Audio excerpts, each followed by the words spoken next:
No silêncio opressivo da igreja de São Sebastião, em Lisboa, o eco das risadas cortou o ar como lâminas afiadas. Miguel, com seus sapatos velhos e remendados, sentiu o peso de dezenas de olhares quando o segredo de sua orientação sexual foi exposto por um sussurro malicioso que se espalhou como fogo.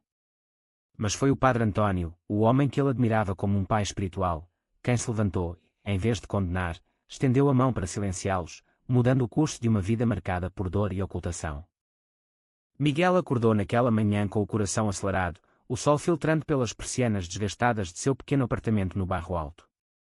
Aos 25 anos, ele trabalhava como barista em um café turístico, servindo expressos a estrangeiros enquanto escondia sua verdadeira identidade atrás de um sorriso forçado. Sua família, conservadora e devota, nunca soubera de sua atração por homens, o medo de rejeição o consumia como uma sombra constante.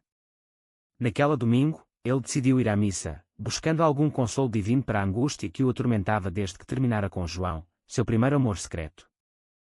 Ao entrar na igreja, o cheiro de incenso e cera derretida o envolveu. Ele se sentou no banco de trás, tentando se fundir com a multidão. Mas lá estava Pedro, um antigo colega de escola, agora um homem casado e pai de família, que o reconheceu imediatamente. Pedro, sempre o valentão, cochichou para os vizinhos: olhem para o Miguel, o gay com sapatos de mendigo. Veio aqui pedir perdão. As risadas começaram baixas, mas cresceram, e quando pelas abóbadas góticas. Miguel sentiu o rosto queimar, as mãos tremendo enquanto apertava o crucifixo no pescoço, um presente de sua mãe. O Padre António, um homem de meia-idade com olhos bondosos e voz grave, interrompeu o sermão. Ele desceu do altar, aproximando-se de Miguel com passos firmes. A congregação calou-se, esperando a reprimenda. Em vez disso, o padre colocou a mão no ombro de Miguel e disse alto: quem aqui não tem pecados? Quem ri de um irmão em busca de Deus? As palavras ecoaram, e Miguel ergueu os olhos, surpreso. Pela primeira vez, sentiu um vislumbre de aceitação em um lugar que sempre o julgara. Após a missa, o padre o chamou para o confessionário. Miguel, eu sei o que você carrega. Eu também lutei com isso na juventude, confessou António, revelando uma vulnerabilidade que abalou Miguel. O padre não era gay, mas havia questionado sua fé ao ver amigos sofrendo por causa de sua orientação. Ele ofereceu conselhos: não esconda quem é, mas prepare-se para as batalhas. Miguel saiu dali confuso, mas com uma semente de esperança. No entanto, o incidente na igreja se espalhou como fofoca em Lisboa, chegando aos ouvidos de sua família. Sua mãe, Maria, uma viúva devota que trabalhava como costureira, o confrontou naquela noite. É verdade o que dizem? Que você é diferente. As lágrimas nos olhos dela cortaram mais fundo que as risadas. Miguel negou, mentindo para protegê-la, mas o peso da falsidade o sufocava. Seu irmão mais velho, Carlos, um policial rígido, ouviu a conversa e explodiu: se for verdade, você nos envergonha. Nesta família, seguimos as tradições. A pressão familiar se intensificou, forçando Miguel a escolher entre sua identidade e o amor de sua casa. Enquanto isso, João, o ex-namorado, reapareceu em sua vida. Eles se encontraram por acaso em um bar no Chiado. João, um artista gráfico de 28 anos, ainda carregava a mágoa do término abrupto causado pelo medo de Miguel. Você me deixou porque não aguentava a pressão social. Agora, ouvi sobre a igreja. Está pronto para enfrentar isso? Perguntou João, os olhos cheios de uma mistura de raiva e saudade. Miguel hesitou, mas concordou em conversar, reabrindo feridas antigas. A conversa os levou a um passeio pelas ruas empedradas de Lisboa, onde o fado ecoava de uma janela aberta. João contou como havia saído do armário para sua família liberal, ganhando liberdade, mas perdendo amigos conservadores. A sociedade portuguesa ainda é dividida, Miguel. Em cidades grandes como Lisboa, há progresso, mas nas famílias tradicionais, é uma guerra. Miguel confessou sua luta interna, o desejo de ser autêntico versus o terror de ser rejeitado. Eles se beijaram brevemente na sombra de um beco, um momento de vulnerabilidade que reacendeu a chama, mas também o medo. De volta ao apartamento, Miguel refletiu sobre as escolhas. Aceitar João significava arriscar tudo: emprego, família, reputação. Ele decidiu confrontar Pedro, o instigador da humilhação na igreja. Encontrando-o em um café, Miguel disse: Suas palavras me machucaram, mas me fizeram ver que não posso mais me esconder. Pedro riu inicialmente, mas ao ver a determinação nos olhos de Miguel, calou-se, murmurando um pedido de desculpas relutante. Foi uma pequena vitória, mas o custo era o isolamento crescente. A tensão culminou quando Maria descobriu uma mensagem de João no telefone de Miguel. Ela chorou, invocando a Bíblia e as tradições católicas portuguesas. Deus não aprova isso. Pense no que dirão os vizinhos. Miguel, pela primeira vez, defendeu-se. Mãe, o amor não é pecado. Eu sou seu filho, não mudei. A discussão terminou em silêncio doloroso, com Maria saindo do quarto, deixando Miguel sozinho com suas dúvidas. Ele se perguntou se valia a pena o preço da autenticidade. Os dias seguintes foram um turbilhão de emoções para Miguel. O incidente na igreja havia se transformado em um boato que corria pelos bairros antigos de Lisboa, onde as paredes pareciam ter ouvidos. No trabalho, colegas cochichavam atrás do balcão, e o gerente, um homem conservador, o chamou para uma conversa. Miguel, não queremos escândalos aqui. Foque no trabalho. Ele assentiu, mas o stress o consumia, levando a noites insones onde revivia as risadas e o gesto de ser exposto. João, sentindo a fragilidade de Miguel, insistiu em um encontro mais sério. Eles se reuniram em um parque no Príncipe Real, um bairro conhecido por sua comunidade LGBT vibrante, mas ainda marcado por olhares julgadores. Precisamos decidir o que queremos, disse João, segurando a mão de Miguel discretamente. Miguel confessou seu medo. Minha família é tudo para mim. Se eu assumir, perco eles. João, com paciência misturada à frustração, rebateu, e se você se perder no processo? Eu te amo, mas não posso ser um segredo para sempre. A conversa foi interrompida por uma ligação de Carlos. Venha para casa agora. Mãe está mal. Miguel correu para o apartamento familiar em Alfama, encontrando Maria prostrada na cama, chorando. É por sua causa, Miguel. Essa abominação. Carlos, com os braços cruzados, acrescentou, se você continuar assim, saia daqui. Não toleramos isso na nossa família. Miguel sentiu o chão se abrir. Ele escolheu sair, pegando apenas uma mala, deixando para trás fotos de infância e o crucifixo que agora pesava como uma âncora. Refugiando-se no apartamento de João, Miguel experimentou uma liberdade amarga. Pela primeira vez, eles podiam ser eles mesmos sem medo de interrupções, mas a culpa o corroía. Estou traindo minha família, murmurou ele uma noite, enquanto o Tejo brilhava ao luar pela janela. João o consolou, não é traição ser quem você é. A sociedade está mudando, mesmo em Portugal. Há leis que nos protegem agora. Mas Miguel sabia que leis não curavam corações partidos. No dia seguinte, o padre António o procurou. Encontrando-o em um café, o padre disse, ouvi sobre sua família. A igreja nem sempre foi acolhedora, mas eu acredito em redenção. Ele revelou uma história pessoal. Na juventude, havia ajudado um amigo gay que se suicidou por causa da rejeição. Isso me mudou. Não deixe que o ódio vença. Miguel, tocado, perguntou, e se eu errar? O padre respondeu, todos erramos. O importante é o que fazemos depois. Inspirado, Miguel decidiu confrontar sua mãe novamente. Marcando um almoço em um restaurante simples no Rossio, ele chegou nervoso, com João ao lado para apoio moral, mas escondido. Maria apareceu, os olhos inchados. Filho, eu te amo, mas isso vai contra tudo que acredito. Miguel explicou sua jornada, a luta interna, o amor por João, a dor da ocultação. Não escolhi isso, mãe. É quem eu sou. Lágrimas rolaram, e Maria hesitou, mas disse, preciso de tempo. Enquanto isso, Pedro, atormentado pela culpa, espalhou uma versão distorcida da história, alegando que Miguel o ameaçara. Isso chegou à polícia, e Carlos, como oficial, foi pressionado a investigar. Irmão, isso é sério. Se houver queixa, não posso ignorar.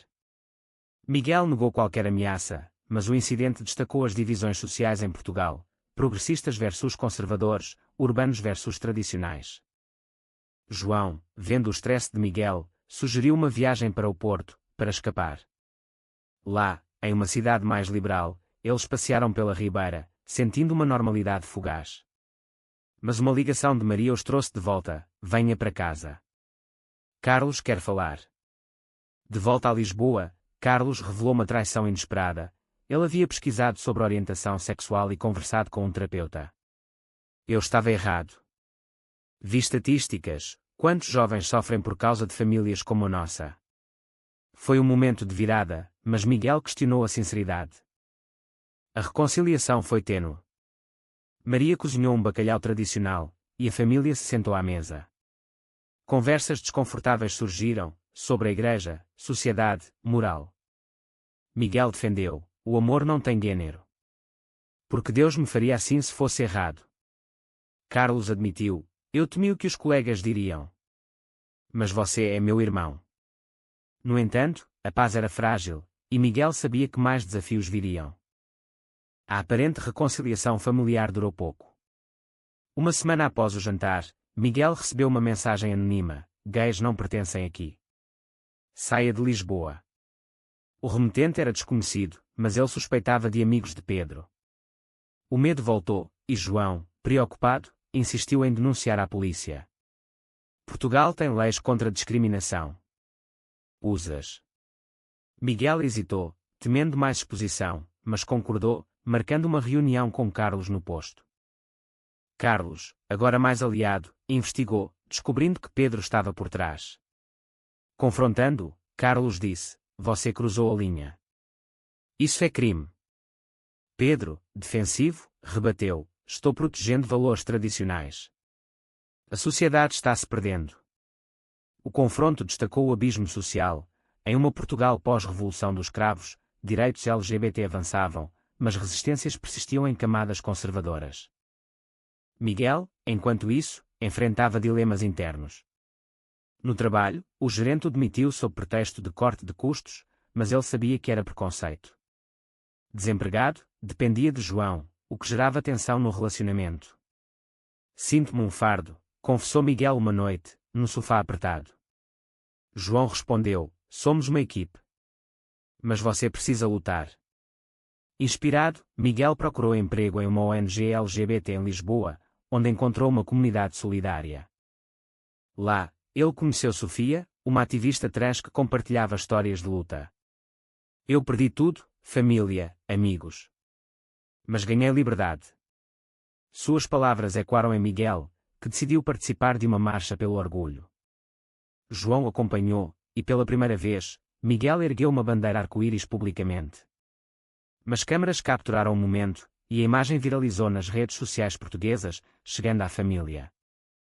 Maria reagiu mal: agora todo mundo sabe. Como vou à igreja? Ela o confrontou em casa, chorando. Miguel, firme, disse: mãe, isso é orgulho, não vergonha. Eu mereço ser visto. Carlos mediou: deixo ser. A sociedade muda. Mas Maria, dividida entre fé e amor maternal, consultou o padre António. O padre a aconselhou: a Bíblia fala de amor. Julgue menos, ame mais. Enquanto isso, João recebeu uma oferta de emprego em Berlim, uma cidade mais aberta. Venha comigo. Podemos começar novo. Miguel hesitou. Deixar Portugal significava abandonar a família em reconciliação precária. E se eu for, perco eles para sempre. A decisão pesava como uma cruz, evocando malta ético, lealdade familiar versus felicidade pessoal. Em uma reunião familiar tensa, Miguel anunciou a possibilidade. Maria implorou: não vá. Nós estamos tentando. Carlos, surpreendentemente, apoiou: se for melhor para você, vá. Mas volte. A conversa revelou camadas. Maria admitiu o medo de solidão. Carlos confessou inveja da coragem de Miguel. Foi um momento de vulnerabilidade coletiva, mas Miguel saiu indeciso. Pedro, sabendo da marcha, planejou uma retaliação. Ele organizou um grupo conservador para protestar contra a ONG. Miguel, alertado, confrontou Pedro diretamente: por que tanto ódio? O que eu te fiz? Pedro revelou: meu irmão era gay. Ele se matou por causa de gente como você, que normaliza isso. A confissão chocou Miguel, revelando que o ódio de Pedro era projeção de dor não resolvida. Tocando nisso, Miguel estendeu a mão, sinto pelo seu irmão. Mas culpar os outros não ajuda. Pedro recuou, mas o encontro plantou sementes de dúvida. Enquanto isso, João pressionava pela decisão, Berlim ou Lisboa. Eu não posso esperar para sempre. Miguel, em crise, buscou o padre, o que é certo. Sacrificar o amor pela família. O padre respondeu, às vezes, o certo dói. Escolha com o coração. A tensão culminou em uma briga com João, você sempre hesita. Estou cansado de ser segundo plano. Miguel, ferido, saiu correndo para as ruas noturnas de Lisboa, questionando tudo. Sozinho nas ruas chuvosas do Bairro Alto, Miguel refletiu sobre o custo de suas escolhas. A briga com João o deixou vazio, e quando as perdas acumuladas, emprego, paz familiar, autoconfiança. Ele vagou até a igreja de São Sebastião, encontrando-a aberta para uma vigília noturna. Sentando-se no banco, rezou por clareza, mas as respostas não vinham. No dia seguinte, ele procurou reconciliação com João. Encontrando-o no estúdio de arte, Miguel disse, eu te amo. Vamos para Berlim, mas visite Portugal. João, aliviado, abraçou-o, juntos, enfrentamos tudo. A decisão, porém, trouxe culpa, trair a família.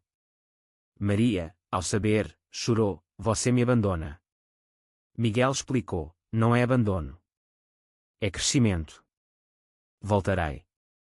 Carlos, prático, ajudou com os preparativos, leve isso como uma aventura. Mas por baixo, ele lutava com inveja, sua vida rígida como policial contrastava com a liberdade de Miguel. Em uma conversa franca, Carlos admitiu, invejo sua coragem. Eu vivo pelas expectativas alheias. Miguel respondeu, você pode mudar também. Enquanto embalavam caixas, uma notícia chocou. Pedro foi preso por incitação ao ódio após um protesto violento contra a marcha. Miguel, compadecido, visitou-o na delegacia. Por que? Perguntou. Pedro, quebrado, confessou, meu irmão se matou porque eu o rejeitei. Culpo o mundo. Miguel ofereceu perdão, deixe o ódio ir, honre seu irmão vivendo melhor. Foi um momento de redenção, mas Pedro recusou, optando pelo isolamento. A partida para Berlim foi agridoce. No aeroporto de Lisboa, Maria e Carlos se despediram com abraços. Maria sussurrou, seja feliz, filho. Deus te ama como é. Carlos acrescentou, orgulho de você. Miguel embarcou, mão na mão com João, mas o avião decolando deixou um vazio. Em Berlim, a vida era livre, ruas cheias de casais como eles, sem olhares julgadores. Miguel encontrou emprego em uma cafeteria multicultural, e João prosperou na arte. Mas a saudade de Portugal o atormentava. Chamadas com a família ajudavam, mas Maria adoecia frequentemente, culpando o estresse. Meses depois, uma ligação urgente, mãe teve um derrame. Miguel voou de volta, encontrando-a no Hospital Santa Maria. Fraca, ela disse, volte para casa. Eu errei em te pressionar. Miguel, dividido, confrontou João por videochamada, preciso ficar. João, compreensivo mas ferido, rebateu, e nós? Sempre a família primeiro. A crise forçou escolhas morais, ficar e sacrificar o relacionamento, ou voltar e perder a família novamente. Carlos revelou, mãe se arrepende. Ela leu sobre LGBT na igreja. O padre António visitou, ela está mudando. Use isso para unir. Miguel decidiu ficar temporariamente, ajudando na recuperação de Maria. João veio visitá-lo, mas a tensão cresceu, sinto-me um estranho aqui. Em uma discussão acalorada, João disse, escolha, eu ou eles. Miguel, angustiado, respondeu, não é o. É I. A recuperação de Maria trouxe reflexões. Ela confessou, eu temi o que a sociedade diria. Mas perdendo você, vi que o amor importa mais. Miguel a perdoou, mas questionou, e se fosse tarde demais? A família se uniu, com Carlos organizando jantares inclusivos, convidando João. No entanto, Pedro, solto da prisão, reapareceu, pedindo perdão, você me fez pensar. Meu irmão merecia melhor. Miguel aceitou, mas o encontro destacou o preço social, amigos perdidos, reputações manchadas. Com Maria melhor, Miguel enfrentou a decisão final, voltar para Berlim ou ficar. João, impaciente, deu um ultimato: decida agora. O ultimato de João ecoou na mente de Miguel enquanto ele caminhava pelas colinas de Lisboa, o castelo de São Jorge ao fundo. Ele pesava as opções: a liberdade em Berlim versus as raízes em Portugal. Se eu ficar, perco João. Se vou, perco a família reconquistada. A angústia interna o consumia, levando a noites de insônia onde revivia decisões passadas. Conversando com o padre António, Miguel buscou orientação: o que é o certo moralmente? O padre respondeu: o amor exige sacrifícios. Mas qual amor priorizar? Inspirado, Miguel marcou uma reunião familiar com João presente. Na mesa, expôs: eu amo vocês todos. Mas preciso de equilíbrio. Maria, evoluída, disse: vá com João. Visite-nos. Carlos concordou: Portugal mudou. Vocês podem voltar um dia. João, tocado, retratou o ultimato: desculpe. Eu temia perder você. Eles decidiram um compromisso: morar em Lisboa, onde João encontrou um emprego remoto. A mudança trouxe desafios: adaptar-se à sociedade portuguesa ainda em transição. Miguel voltou à ONG, advocando por direitos LGBT, transformando dor em ação. Mas traições surgiram. Um amigo de João, invejoso, espalhou rumores de infidelidade, testando a confiança. Miguel confrontou João: é verdade. João negou: é mentira para nos separar. A investigação revelou Pedro por trás, ainda amargo. Miguel, furioso, o confrontou: pare. Você já causou dano suficiente. Pedro, finalmente quebrado, admitiu: eu invejo sua felicidade. Meu irmão nunca teve. Foi o fim do ciclo de ódio. A vida se estabilizou. Miguel e João alugaram um apartamento no Príncipe Real, construindo uma rotina. Maria os visitava, cozinhando pratos tradicionais, aceitando João como família. Carlos, influenciado, se envolveu em treinamentos policiais sobre diversidade. No entanto, uma crise final surgiu: uma lei proposta no Parlamento português para restringir direitos LGBT, impulsionada por grupos conservadores. Miguel liderou protestos, enfrentando oposição violenta. Em uma manifestação no Terreiro do Paço, pedras foram atiradas, e Miguel foi ferido. No hospital, João ao lado, ele refletiu: valeu o preço. João respondeu: sim, por um futuro melhor. A recuperação trouxe ao Kning. Miguel viu que suas escolhas moldavam não só sua vida, mas a sociedade. Maria, visitando, disse: estou orgulhosa. Você me ensinou tolerância. Pedro, surpreendentemente, enviou uma carta de apoio: você me mudou. Com o tempo, a lei foi rejeitada, uma vitória coletiva. Miguel e João fortaleceram seu laço, planejando um compromisso simbólico. A família compareceu, simbolizando aceitação. Mas dúvidas persistiam: e se as escolhas fossem erradas? Miguel questionava internamente, mas seguia em frente. A vitória contra a lei restritiva trouxe um sopro de alívio para a comunidade LGBT em Portugal, mas para Miguel, era apenas o começo de uma jornada contínua. Ele se tornou uma voz proeminente na ONG, palestrando em escolas e igrejas sobre aceitação. O padre António o apoiava, pregando sermões inclusivos que dividiam a congregação, mas plantavam sementes de mudança. Em casa, Miguel e João navegavam as complexidades do relacionamento, discussões sobre a adoção, futuro. Queremos filhos? Perguntou João uma noite, sob as estrelas do mirador da Senhora do Monte. Miguel hesitou: com nossa história, sim. Mas e a sociedade? Eles decidiram esperar, focando no presente. Maria, totalmente transformada, se voluntariou na ONG, ajudando mães em situações semelhantes. Eu quase perdi meu filho por ignorância, contava ela. Carlos, promovido, implementou programas antidiscriminação na polícia, honrando a jornada do irmão. Pedro, em redenção, fundou um grupo de apoio para famílias de LGBT, usando sua dor para ajudar. Ele e Miguel se encontraram ocasionalmente, transformando inimizade em aliança tênue.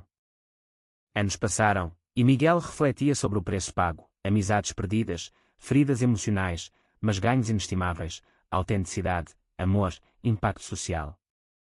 Em uma palestra, ele compartilhou: cada escolha tem um custo. Mas esconder-se custa a alma. A vida parecia equilibrada, até uma traição final. João confessou uma infidelidade breve durante a crise em Berlim. Foi erro, medo de perda. Miguel, devastado, questionou tudo: como perdoar? A malta-nética o dilacerava: ficar e reconstruir, ou partir e proteger-se.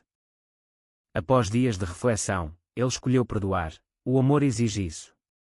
Mas com limites. Eles buscaram terapia, fortalecendo o laço. A família apoiou, provando que laços resistem. No fim, Miguel olhou para trás, da humilhação na igreja à aceitação. O caminho foi pavimentado com dor e awakening. Ele se perguntou se todas as escolhas foram certas. E você, leitor, perdoar uma traição é sinal de força ou fraqueza?